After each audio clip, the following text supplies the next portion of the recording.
We're a pioneering community of users and toolmakers who are interested in self-knowledge through numbers.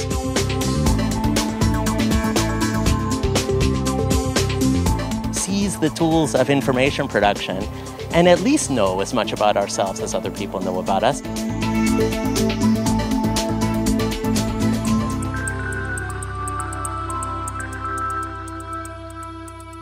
So Gary, you're contributing editor at Wired. You're also the co-founder of Quantified Self. Yes. Tell us what Quantified Self is. We're a pioneering community of users and toolmakers who are interested in self-knowledge through numbers, self-tracking tools and systems, and in particular what we can learn from them. There's groups now in 17 cities around the world, all across the US, and London, Amsterdam, Sydney, Australia.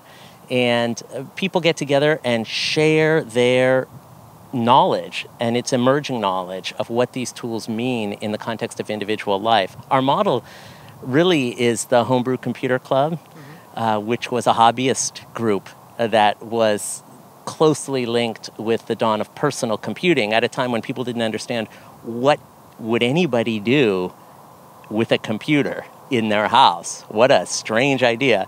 So we're asking that question about personal analytics. What value could personal analytics have at the level of an individual person's life? And we're learning that it has a lot. And so as you're evolving through this community of folks that are learning what matters to be measured and how to measure yourself well, what are some of the things that you see are driving the community?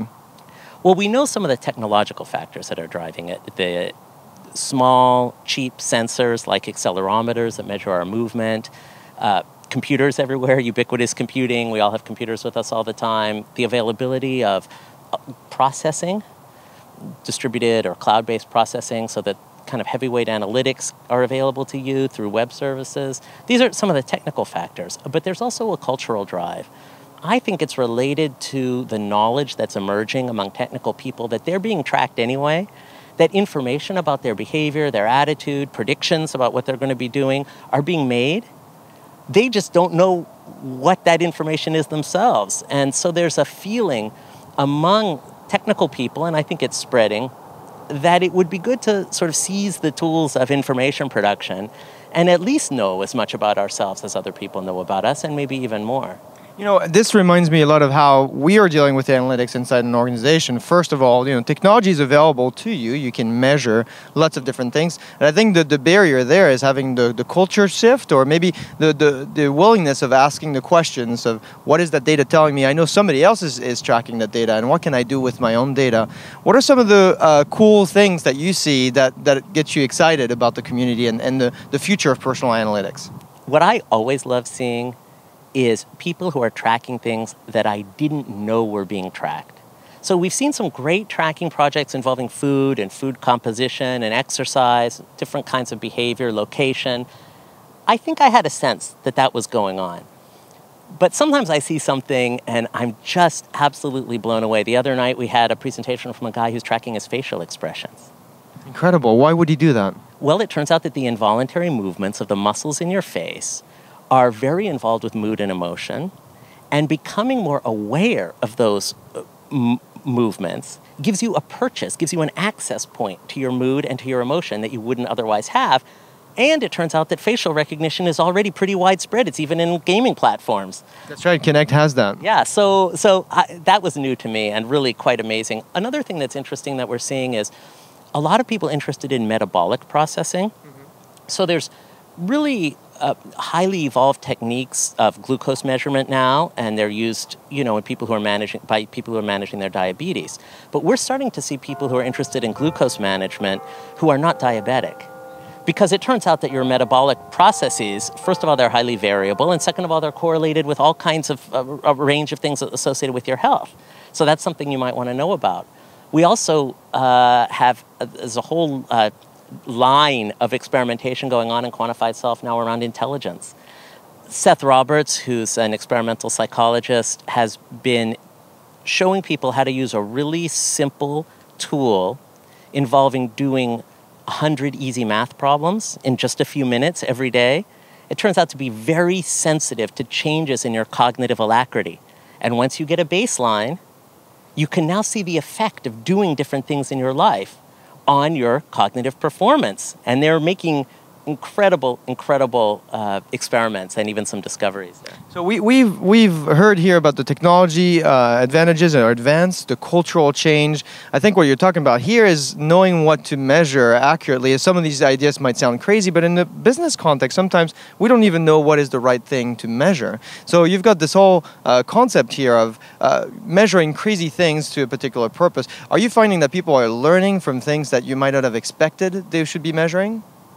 Yes, well, what I see is a kind of progression. People often get into doing self-measurement because they have a problem they want to solve. They're doing some instrumental measurement. They want to lose weight, or they want to sleep better. They want to be in a better mood. So they start measuring the things that they care about. What happens next is really interesting, because beginning to use these new tools of self-reflection creates new questions. And people begin to get interested in the type of self-awareness that they get from watching their numbers, as much as they're interested in the instrumental goal that they had when they started. This is very important, especially because we all have goals, but goals are often hard to achieve. And it's often quite mysterious why we achieve them and why we don't achieve them.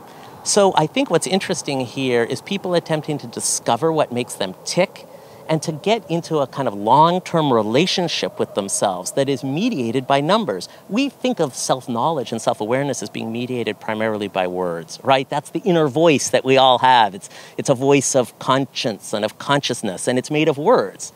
Well, you know what? There might be some numbers in there too, and this is fascinating to watch emerge.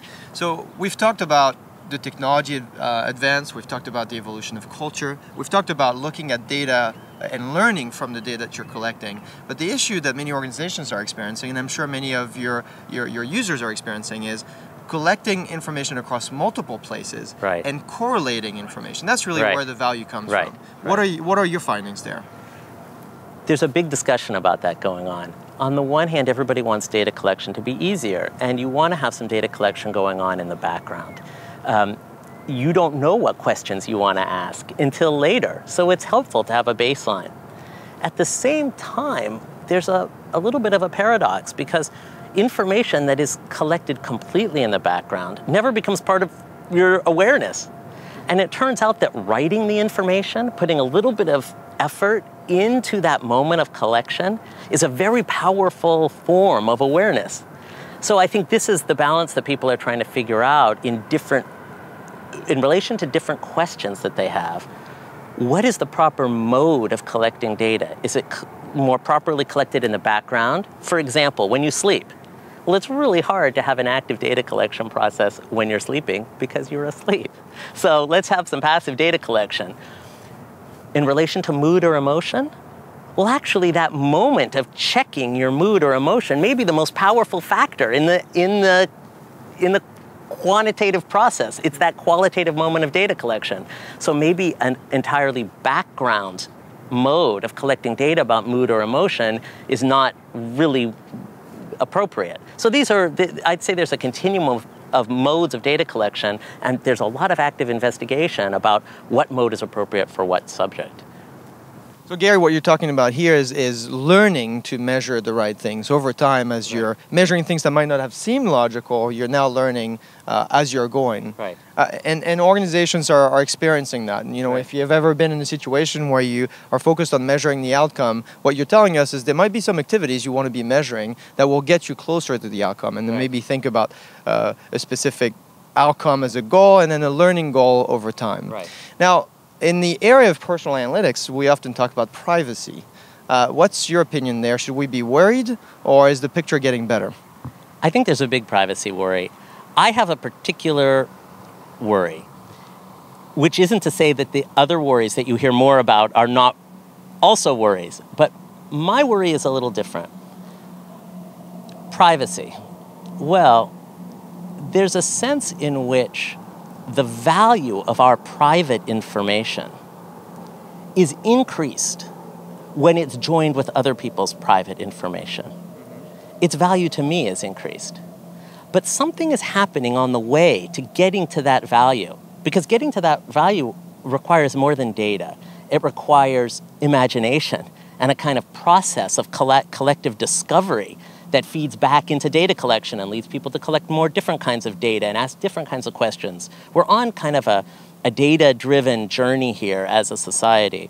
What I worry about is that collective value in aggregated data is being privatized, such that it's being aggregated, but in its aggregate form, it's being used for a really narrow subset of the potentially important uses that it could have for all of us. So it's being used to properly target an advertisement on a web page. It's being used to adjust insurance risk. It's being used to decide whether to give us a mortgage or not. But this is not where the most important value is. The most important value is something that's to be discovered by all of us. So for me, I think it makes sense for people to guard their private information as long as its aggregation is privatized. And if we can discover collectively through some of the projects that are ongoing, some of them through the Quantified Self, how to share our data in a way that it's not privatized and that it's not taken off into a relatively impoverished world of analytical questions, I think people will be more comfortable with sharing, and I think they should be more comfortable. So to me, it's helpful to understand privacy in the context of this question of privatization. Great. Well, thank you for broadening our minds here, and you've got a lot to share with us. Now, if people want to find out more, where do they go? The Quantified Self is easily findable on the web, and if you search for us, you'll find us, and we would love to see you at a meeting, and you'll see some amazing projects. You also have a great conference coming up later in the year, so make sure that you go to that site. Until next time, I'm Bruno Aziza.